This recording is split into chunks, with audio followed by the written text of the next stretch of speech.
الحمد لله وحده والصلاة والسلام على من لا نبي بعد.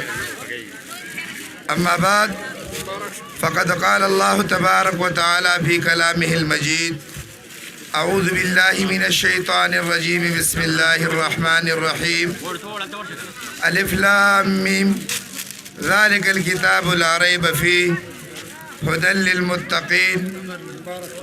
وقال رسول الله صلى الله عليه وعلى آله وسلم: المرء مع من أحب، أو كما قال عليه الصلاة والسلام. وقال النبي صلى الله عليه وعلى آله وسلم في مقام آخر: من أحب أن ينظر إلى عتقاء الله فلينظر إلى المتعلمين، او كما قال عليه الصلاة والسلام. دا سمرا کم کسان چې هارونه چې دي ته لګ دمو کوي، او دا سمرا طالبان چې د مدرسې زموږ دي دا په خپل زبان کې تشریف کړي، دا ملګری په خپل زبان لګ تشریف کړي، ماحول نه خرابو.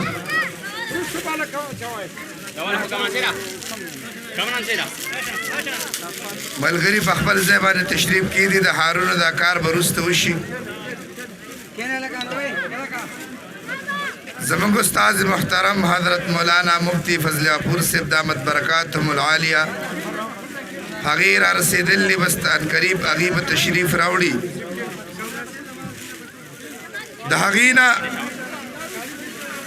وړاندې ستاسو مخې ته یو دو ګزارشات کوم. مناسب نه وه اکابر علماء کرام،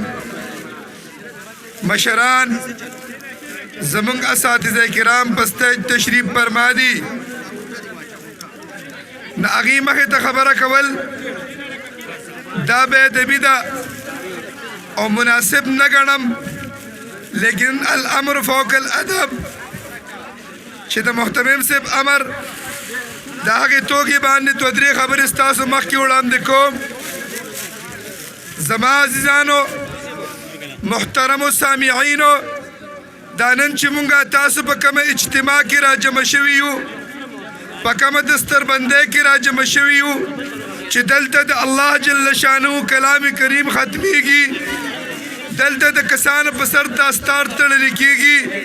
دا د فرشتو ماحول دی، دا د ملائکو ماحول دی، دا ببرکته مجلس، دا عظیم مجلس، دا زما ستا دپاره چې کوم د علماو منعقد کړی دی، زما ستا د دې قدر وکړو، ما تا د دې احترام وکړو، زما ستا نه ناقدري ونه شي. نن که زما ستا یو لس منټه خرابېږي، نن که زما ستا یو لس منټه ډوډۍ ناوخته کېږي، محترم یاد ساتئ دا لس منټه ټیم دا زما ستا د الله په دربار کې جمع کېږي. د راشن په لین کې په ګنټو انتظار کولی شم، د بېنظیرې پیسو ته په ګنټو انتظار کولی شم، د اړ په میاشت کې هغې سرو ګرمو ته ودرېدلی شم. زما د دې قرآن عظیم الشان په مجلس کې چې نن دې کې د شپېته ماشومان فارغېږي، د نبي علیه السلام وینا ده کله یو ماشوم فارغېږي، د هغې یو ماشوم د ختم دپاره 400 فرشتې الله رالیږي، او زما ستا په دعاګانو آمین وی. نن 60 له په 4000 کې ضرب ورکا، دومره فرشتې زما محترمه زموږ ستاسو د مجلس ته راغلي دي. دا زه نه وایم،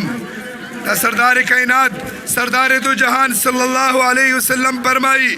نبی علیہ السلام د مسجد نبوي نه بهر راوځي، تشریف راوړي، یو صحابي د پیزار په ځای کې مخامخ راغی، تپوس ته کې ای د الله حبیبه قیامت په کله راځي؟ نبی علیہ السلام تپوس کوي ای تا د قیامت دپاره تیاری څومره کړي دي؟ هغه صحابي جواب ورکوي نه مې منځونه ډېر شته، نه مې روژې ډېرې شته، نه مې زکاتونه ډېر شته، نه مې حجونه ډېر شته، یو عمل ما سره نشته چې د هغې عمل په توګه زه د قیامت تپوس وکم. زما صرف یو عمل دی، زما عمل دا دی زما د الله د رسول سره مینه ده. نبی علیہ السلام مت فرمای المرء مع من احبا د قیامت پر ورځ به انسان د هغه چا سر پاسي د چا سره چې مینه د حاضر سمره مجمع چې دا په دې پلو باندې ناشتي پندال کې ناشتي پسټیج چې ناشتي دا ټول کسان صرف په دې خاطر راغلي دي چې د دې قرآن سره مینه ده علماء سره مینه ده یاد ساتئ محترمو د دې سټیج دا خبر یاد ساتئ د قیامت پر ورځ به د دې محبت په بنا باندې زما استا حشر د دې طلباء سره د دې علماء سره د دې صلحاء سره کیږي او دک به زما استا د نجات ذریعہ جوړیږي زما عزیزانو محترمو دا خبر یاد ساتئ دا ځان سره مزړه کې مضبوطه کیدو دا زما استا دی کتاب ختم نه دی دا معمولی دستربندی نه ده